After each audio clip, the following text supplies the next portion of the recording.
Hello. I bought a lot of books this March. Let's get straight into it. Okay, so this is going to be in a few sections. So I have my ebooks I bought, just regular paper books I bought, but then also a third section for books I got from the Lifeline book fair. And so basically it's like hundreds, if not thousands of books that are secondhand that people just donate, and then they're just sold for like $5 or less a piece for charity, and it goes towards Lifeline, which is a suicide prevention depression hotline. I'll link it below. Let's start with the ebooks. So first I got The Hating Game, which is like a classic love to hate romance, which I've heard heaps about, so that should be a fun read. The next one is The Saviour's Champion. Don't really remember much about this, but I think it's quite an underrated kind of underground, if you will, fantasy. I think it's young adult. Might be about some sisters or something, but I'm keen. Next I got The Storyteller by Jodi Picoult, and this one I actually do remember what it's about. It's about a former Nazi soldier from World War II who's now old and is asking someone to kill him because he doesn't deserve to live. So we kind of hear his life story and why he doesn't deserve to live, and so it looks like it's going to be a really interesting exploration about morality and if anyone can be redeemed, because I'm like, I don't know what I think. That's pretty extreme, and I like the sound of reading that. The next I got is The Inheritance Games by Jennifer Lynn Barnes. I'd kind of heard about this for a while now, and I'm extra intrigued because I was in the Thornton Inheritance last year, which you probably see from some of my vlogs. And while this isn't the same story, there is still some drama going on with Inheritance. This sounds like it might be a bit more action heavy, and I'm expecting it to be just teen, fun, fast, thrill ride, mystery. Next I got The Gwenevere Deception by Kirsten White. This is a retelling of the King Arthur, the Arthurian legend, but from Guinevere's perception, I think she's actually an assassin or a lesbian, or both. And then the last ebook I got was Romanov, which again, I don't remember heaps about this, but I know it is about Anastasia. It's like a retelling of that. Yeah, look, I'm not great at synopses. I know what it is when I first encounter it, but I don't like reread it every time. And also I kind of like to go in without knowing everything. Next are my paper books, just in general. So the first one I got was K-Pop Confidential by Stephen Lee. And so what inspired me most was my friend Ronnie. She's obsessed with K-pop, especially Stray Kids, and she's kind of converted me. I'm not all the way in yet just because I know it's slippery slope, but this just sounds like a fun, cheesy teen romp into the world of K-pop. And I'm quite a fan of like Blackpink, and this is giving me Blackpink vibes. The next book is Clara and the Sun by Kazuo Ishiguro. May have said that wrong. I've only read Never Let Me Go by this author before, and I didn't like it. But I watched the movie first, so I think maybe that ruined it for me a bit, because I feel like the movie executed the concept so much better. Which, I don't know, I haven't really heard anyone else's opinion about that. But anyway, this concept sounds really cool. It's about this kind of like robot AI type thing, and it's observations of humanity from a shop window.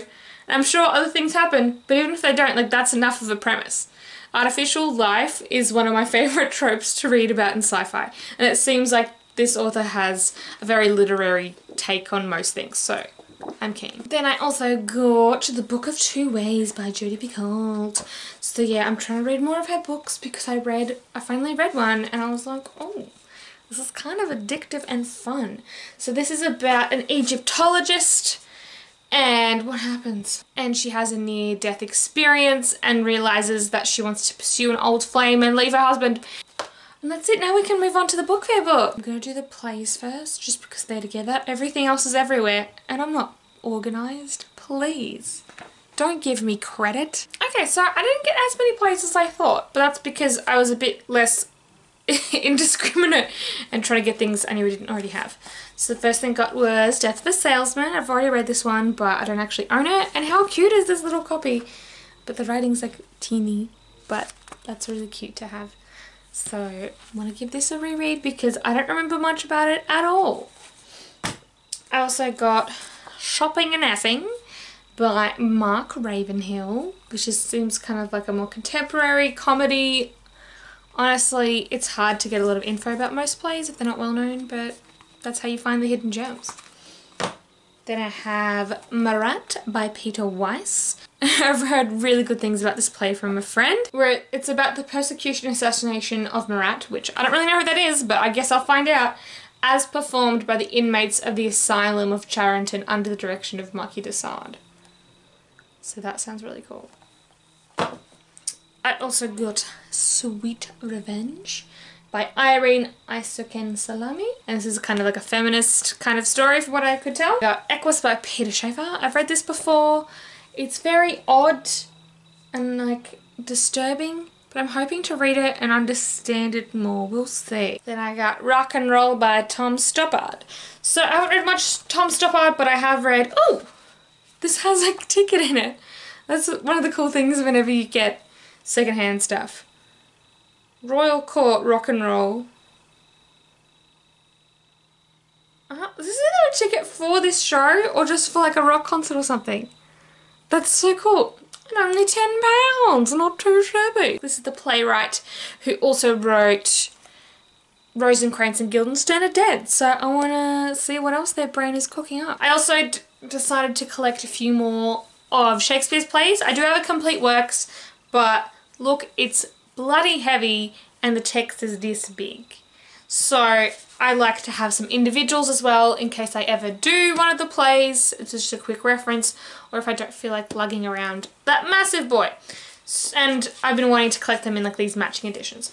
So we got Midsummer Night's Dream, very familiar with this one, love it, have performed in that one. Merchant of Venice, I've read this one before, I'd love to reread it again soon. We got good old Hamlet, what a classic, I'd like to reread this again, just everything. Macbeth, super familiar with this one from school. Coriolanus, know nothing about this one. And The Winter's Tale, which I've watched but never actually read. I then picked up The Air Affair by Jasper Fforde. I remember hearing about this book like 5 years ago, if not more. And it's about like, it seems like it's kind of like a goofy detective time travel. This seems like it's going to be fun. And again, how much did I pay for this? $5. That's nothing. I got Dorothy Must Die. So I'm not expecting this to be fantastic, but like I do like Wizard of Oz and I'm interested to see what they decide to do with the story, because I could see how she could be the villain. I also got Made You Up by Francesca Zappia. And so this is about a girl with either schizophrenia or some other condition where she has hallucinations and she can't tell what's real, so this should be interesting. But also I believe part of hallucinations is that her life is a musical, and that just sounds like everything I want in life. Like Zoe's Extraordinary Playlist, I think. I could be very wrong about that. I also got The Flat Share by Beth O'Leary, and I've heard mixed things about this, but the concept is promising enough that I want to try it anyway. But also, I could get it for so cheap that I was like, it's worth the shot. And also, large print is my favourite. I love me a big floppy boy that can just sit on my lap. That didn't sound right. I'm talking about books, it's fine. I got Little Fires Everywhere by Celeste Ng. And I've already read this, and I really liked it. So I'm glad I own a copy of it now. And I'm going to reread this at some point in my life. And then I also got The Secret History by Donna Tartt. This has been on my like radar for a while now. And every time I'd seen it in stores, it was in like the Penguin, just like plain cover. Which I was like, oh, maybe that's funny because it's like the cover is secret. But I kind of wanted this edition and not paying like $25, $30 for it. So I paid $3 and I'm fine with that. And so, I don't know heaps about what this is about, but it's like some uni kids, uni adults kind of like discover some shit. I also got Unreal by Paul Jennings. So Paul Jennings wrote a lot of short stories that inspired the TV show Round the Twist, as well as like stories like The Gizmo and stuff like that. And I loved these when I was kids. When I was a kid, and he had so many like bind-ups of short stories and this is kind of like the best of, and I'd seen this in shops before, and in the contents I was like, oh, I remember that one, remember that one, remember that one. And so I'm really happy to have this. This might be like a read one before bed every night. Definitely like I read these to my kids one day.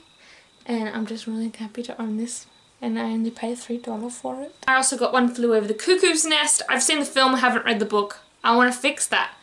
It's just really, it's probably heartbreaking, interesting, funny, if it's anything like the movie. And also Big Fluffy Boy. That's what I like. Then I also got the entire His Dark Materials series. And I purposefully didn't get them matching because this one is gorgeous. And I didn't have the matching ones. And I was like, I'm okay with that. So in the past, I've given Northern Lights a go and I couldn't get into it, which was really sad because I loved the movie as a kid. I think the concept is so interesting and it's so cool and this adventure. And then I just couldn't get into it. But I want to give it another go and read the whole trilogy and find out how it ends. I did start watching the HBO, BBC, whatever, the new show that has Lin-Manuel Miranda in it. And that was cool, but they were also introducing things that must be later plot points in the series because I was very confused. And I would rather find out what happens from the books and then watch the show than find out from the show because it's a bit vague. I also got Jasper Jones by Craig Sylvie. And so this is an Australian story. I know it's been made into a movie and a play. I don't really know what it's about. This man meets this 13-year-old boy. He's a mixed race solitary guy who needs help, and this kid helps him, and it sounds like it's going to either be life-changing or tragic or both. I also picked up The Forgetting by Sharon Cameron, and this is a book I've picked up from the library previously and then never actually finished reading because I just had to prioritize other things and it was due, and now, yeah, I kept forgetting to read it. But I'm like, now I have it on my shelf, I can read it in my own time. And it was a really cool concept where basically every 12 years your memories are reset and the only things you can remember are things you have written down. So there's lots of potential for some drama here. What people choose to remember, what they choose to forget. Maybe things go wrong. It almost sounds a bit like The Purge. It's like there's the forgetting, a day of no consequences and no remorse, when each person's memories are lost unless they have been written.